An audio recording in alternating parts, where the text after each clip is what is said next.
அழகான ராஜ்யத்தின் ஒரு பரந்த தோற்றம். பச்சை பசேல் என்ற வயல்கள், தொலைவில் உயர்ந்து நிற்கும் கோட்டை, அமைதியாக இருக்கும் கிராம வீடுகள். மக்கள் தங்கள் காலை பணிகளை செய்கிறார்கள். சூரியன் மெதுவாக உதிக்கிறது. தொலைதூர தேசத்தில் காலத்தால் அழியாத ஒரு காவியம் போல நேர்த்திமிக்க ஒரு ராஜ்யம் இருந்தது. அதன் பெயர் சந்திரபுரி. இந்த ராஜ்யம் அதன் வளமைக்கும் அங்கு ஆட்சி செய்த மக்களின் அன்பான அரசருக்கும் பேர் போனது. அந்த ராஜ்யத்தின் குடிமக்கள் எப்போதும் மகிழ்வுடனும் அமைதியுடனும் வாழ்ந்து வந்தனர். ஒவ்வொரு நாளும் ஒரு புதிய உற்சாகத்துடன் மலர்ந்தது. மக்களின் முகங்களில் மகிழ்ச்சி தாண்டவமாடியது. விளக்கம்: அரண்மனையின் உட்புறக் காட்சி.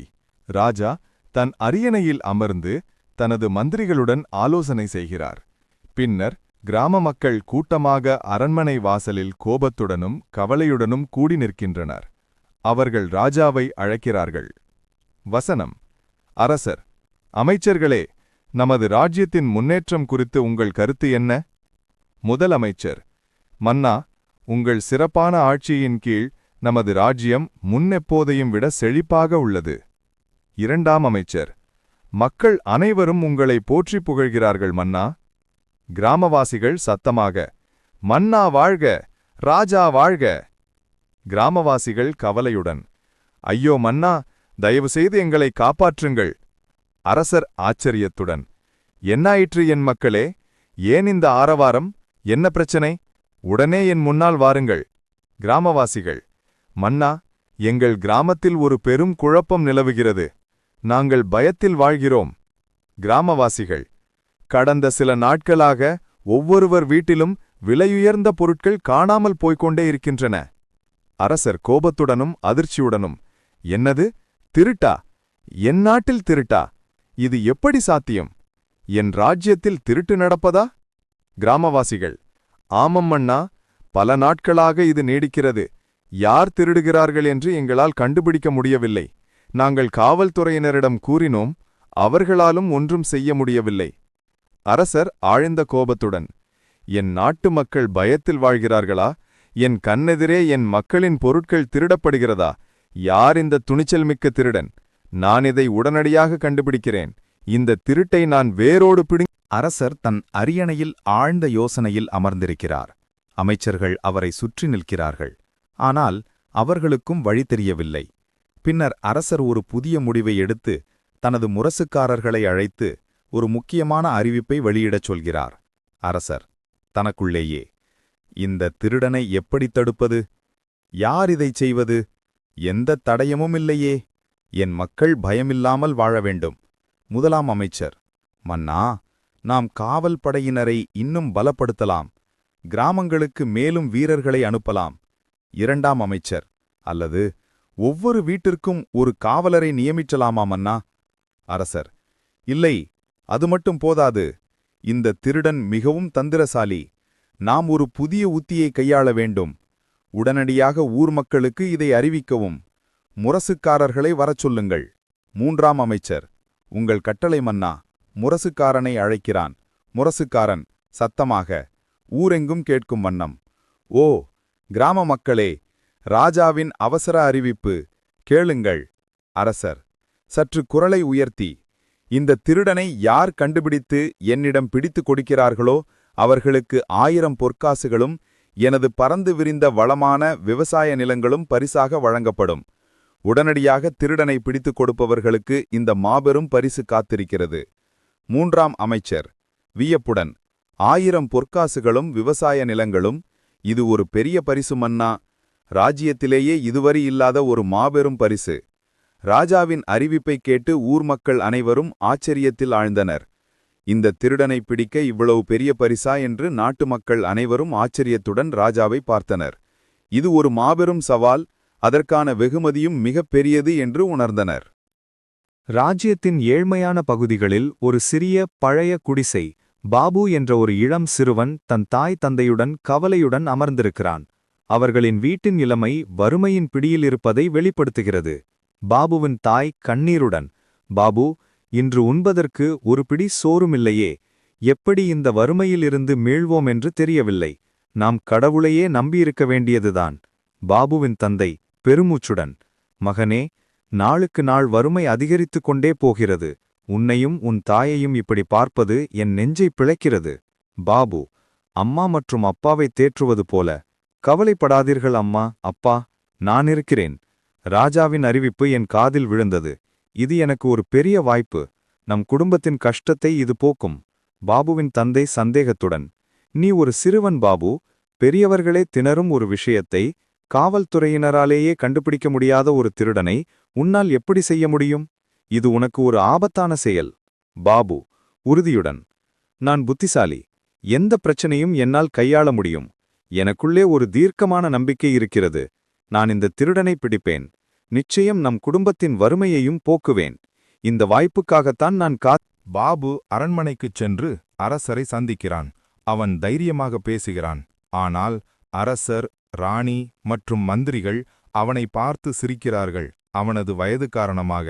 பாபு அரசவைக்கு வந்து மரியாதையுடன், ராஜா வாழ்க, இந்த சிறுவனின் வணக்கங்கள் மன்னா.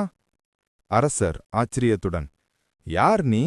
இந்த இளம் வயதில் எந்த அச்சமும் இன்றி என் அரசவைக்கு ஏன் வந்தாய்? என்ன காரியம் உனக்கு இங்கு? பாபு தைரியமாக, மன்னா, நான் அந்த திருடனை பிடித்து கொடுக்க முடியும். நீங்கள் அறிவித்த பரிசை என்னால் பெற முடியும். அரசர் ஆச்சரியத்துடனும் புன்னகையுடனும், என்னது, நீயா? இந்த சிறுவனா? உனக்கு என்ன வயதாகிறது?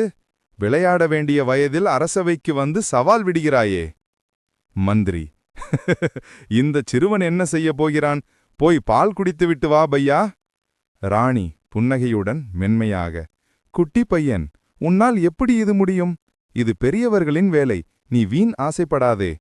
பாபு எந்த அச்சமுமின்றி தன் குரலை உயர்த்தி, மன்னா, எனக்கு 2 நாள் கால அவகாசம் தாருங்கள்.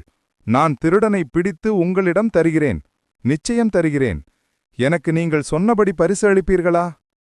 நீங்கள் எனக்கு அளித்த சவாலுக்கு நான் தகுதியானவனா என்பதை நிரூபிப்பேன்.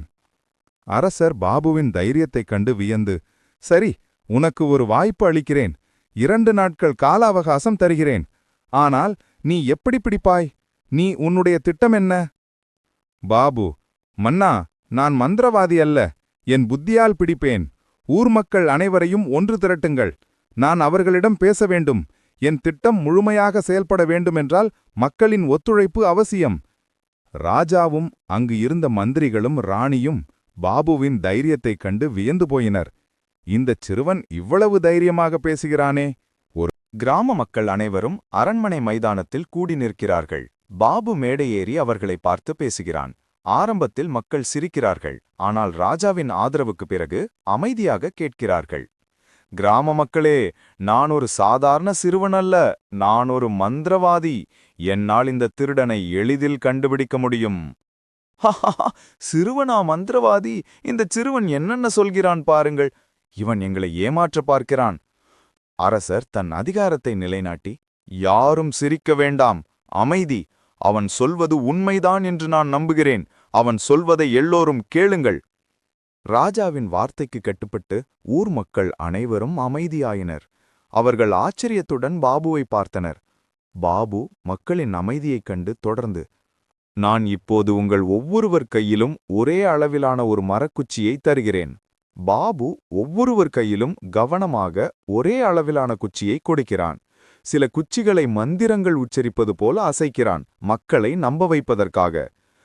இந்த குச்சிகள் சாதாரணமானவை அல்ல, இவற்றுக்கு உயிர் உண்டு. இதை இன்று இரவு நீங்கள் உங்கள் வீட்டிற்கு எடுத்துச் சென்று நாளை காலை என்னிடம் கொண்டு வாருங்கள். யார் திருடவில்லை என்று உண்மையாக சொல்கிறீர்களோ, யார் தூய்மையான மனதுடன் இருக்கிறீர்களோ அவர்களின் குச்சி வளராது. ஆனால் யார் பொய் சொல்கிறீர்களோ, யார் இந்த ஊரில் திருடர்களோ அவர்களின் குச்சி ஒரே இரவில் பெரிதாக வளர்ந்திருக்கும். பாபுவின் வார்த்தைகளை கேட்டு யாரும் நம்பவில்லை. ஒரு குச்சி எப்படி வளரும் என்று மனதிற்குள் நினைத்தனர். இருந்தாலும் ராஜாவின் கட்டளையை மீற இயலாமல் அந்த குச்சியினை எடுத்துக்கொண்டு தங்கள் வீட்டிற்கு சென்றனர். ராஜாவும் ஒரு பெரிய குழப்பத்தில் ஆழ்ந்தார். ஒருவேளை இவன் உண்மையாகவே மந்திரவாதியாக இருப்பானோ, அல்லது இவனது திட்டம் என்ன? மறுநாள் காலை மக்கள் அனைவரும் மீண்டும் அரண்மனை மைதானத்தில் கூடி நிற்கிறார்கள். அவர்கள் கைகளில் குச்சிகள் இருக்கின்றன. பாபுவும் அங்கு வருகிறான். அனைவரின் முகத்திலும் ஒருவித பதட்டம். அரசர், பாபு, திருடனை கண்டுபிடித்து விட்டாயா? உன் மந்திரவாதி சக்தி வேலை செய்ததா? பாபு: இருங்கள் மன்னா, இன்னும் சற்று நேரத்தில் நான் உங்களுக்கு திருடனை அடையாளம் காட்டி பிடித்துக் கொடுக்கிறேன். பாபு கிராம மக்களை பார்த்து: கிராம மக்களே, உங்களுக்கு கொடுத்த அந்த அதிசய மரக்குச்சியினை எடுத்து வந்து என்னிடம் காண்பியுங்கள். நான் அனைத்தையும் சரிபார்க்கப் போகிறேன். காட்சி: மக்கள் வரிசையாக நின்று தங்கள் குச்சிகளை காட்டுகிறார்கள். பாபு ஒவ்வொரு குச்சியையும் மிக மிக கவனமாக பார்க்கிறான், ஒரு குற்றவாளியை தேடும் காவல் அதிகாரியைப் போல. அரசர் ஆர்வத்துடன்: எல்லோரும் உங்கள் குச்சியை காட்டுங்கள், பார்க்கலாம் யார் இந்த குச்சியின் மாயத்திற்கு பலியாகியிருக்கிறார்கள் என்று பார்ப்போம். பாபு ஒவ்வொருவர் கையிலும் இருக்கும் குச்சியினை உன்னிப்பாக கவனித்துக் கொண்டே வந்தான். பெரும்பாலான குச்சிகள் ஒரே மாதிரியாக இருந்தன. ஆனால் ஒரு குறிப்பிட்ட மனிதனின், இங்கு அந்த மனிதனை பற்றிய சிறு விளக்கம் சேர்க்கலாம். உதாரணம் என்று மூஞ்சில் வியர்வையுடன் தன் மீசையை முறுக்கிக் கொண்டு நின்ற ஒருவரின் குச்சி மற்றும் மற்ற அனைத்தையும் விட சிறியதாக இருந்தது. அது வெட்டப்பட்டது போல தெரிந்தது. பாபு அந்த நபரை சுட்டிக்காட்டி உறுதியான குரலில்: ராஜா, இவர்தான் திருடன். இவர்தான் ஊரில் உள்ள அனைவரின் வீட்டிலும் திருடி வருகிறார். இவர்தான் நமது கிராமத்தின் சாபம். அரசர் ஆச்சரியத்துடனும் குழப்பத்துடனும்: என்னது? நீ என்ன சொன்னாய்? குச்சி வளர்ந்தவன்தான் திருடன் என்று சொன்னாயல்லவா? ஆனால் இவருடைய குச்சி மற்ற எல்லாவற்றையும் விட சிறியதாக இருக்கிறதே, இவர் எப்படி திருடனாவார்? நீ எங்களை ஏமாற்ற பார்க்கிறாயா பாபு? சிறுத்த குச்சி வைத்திருப்பவன் பயந்து நடுங்கிய குரலில்: மன்னா, நான் அப்பாவி. இந்த சிறுவன் என்னை அநியாயமாக சொல்கிறான். இவன் பொய் சொல்கிறான். அரசர் பாபுவை பார்த்து: பாபு, ஒரு அப்பாவியை திருடன் என்று சொல்லிவிடாதே. எனக்கு சரியான விளக்கம் வேண்டும். எப்படி இவ்வளவு உறுதியாக சொல்கிறாய்? உன் மந்திர... பாபு தனது தந்திரத்தையும் திருடன் எப்படி பிடிபட்டான் என்பதையும் தெளிவாக விளக்குகிறான். திருடன் அதிர்ச்சியில் உறைந்து நிற்கிறான். மக்கள் அனைவரும் ஆச்சரியத்துடன் பாபுவை பார்க்கிறார்கள். பாபு மெதுவாகவும் தெளிவாகவும் ஒவ்வொரு வார்த்தையும் அழுத்தமாக: மன்னா, நான் மந்திரவாதி அல்ல. இந்த குச்சிகள் ஒரு சாதாரண மரக்குச்சிகள்தான். இவற்றுக்கு எந்தவித மந்திர சக்தியும் கிடையாது. அவை ஒருபோதும் தானாக வளராது. அரசர் மேலும் குழப்பத்துடன்: பிறகு எப்படி இந்த குச்சி சிறியதாக மாறியது? பாபு: திருடியிருப்பவர் நான் சொன்ன வார்த்தைகளை கேட்டு குச்சியை கொண்டு சென்றபோது அவருடைய மனது பயத்தில் ஆழ்ந்திருக்கும். குற்ற உணர்ச்சியும் பிடிபட்டு விடுவோமோ என்ற அச்சமும் அவரை வாட்டியிருக்கும். அவர் இரவில் தூங்காமல் காலையில் எழுந்தவுடன் என் குச்சி ஒருவேளை வளர்ந்திருக்குமோ, நான் பிடிபட்டு விடுவேனோ என்ற எண்ணம் அவருக்குள் ஓடியிருக்கும். பாபு: அந்த அதீத அச்சம் காரணமாக தான் பிடிபட்டு விடுவோமோ என்ற பயத்தில் அவர் தன் வீட்டிலேயே யாரும் அறியாத வண்ணம் அந்த குச்சியினை சிறிது வெட்டி சிறியதாக்கி இங்கு கொண்டு வந்து என்னிடம் காண்பித்துள்ளார். மற்ற எல்லோரும் உண்மையானவர்கள் என்பதால் தங்கள் குச்சியை வெட்டாமல் அப்படியே கொண்டு வந்தார்கள். பாபுவின் விளக்கத்தை கேட்டதும் திருடன் அதிர்ச்சியில் உறைந்து நின்றான். அவனது முகம் வெளிறிப் போனது. அவனது பொய் அம்பலமானது. திருடன் பயந்து நடுங்கிய குரலில் நிலத்தை பார்த்தபடி: மன்னா, என்னை மன்னித்து விடுங்கள். நான் செய்த தவறை ஒப்புக்கொள்கிறேன். வறுமையால் அறியாமையால் இப்படி செய்துவிட்டேன். என்னை மன்னித்து விடுங்கள். பாபுவின் புத்திசாலித்தனத்தைக் கேட்டு ராஜாவும் ஊர் மக்களும் திகைத்துப் போயினர்.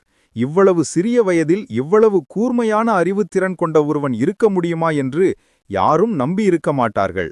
அவன் உண்மையில் ஒரு மந்திரவாதி அல்ல. ஆனால் அவனது புத்திசாலித்தனம் எந்த மந்திரத்தையும் விட சக்தி வாய்ந்தது என்பதை சூரியன் மறைகிறது. ஒரு புதிய நம்பிக்கையான எதிர்காலத்தை குறிக்கிறது. பாபுவின் புத்திசாலித்தனம் அந்த ராஜ்யத்திற்கு ஒரு புதிய ஒளியை கொடுத்தது.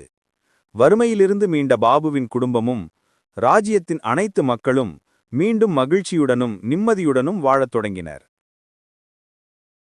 இந்த கதை பிடித்திருந்தால் லைக் அண்ட் கமெண்ட் சப்ஸ்கிரைப் செய்யுங்கள்.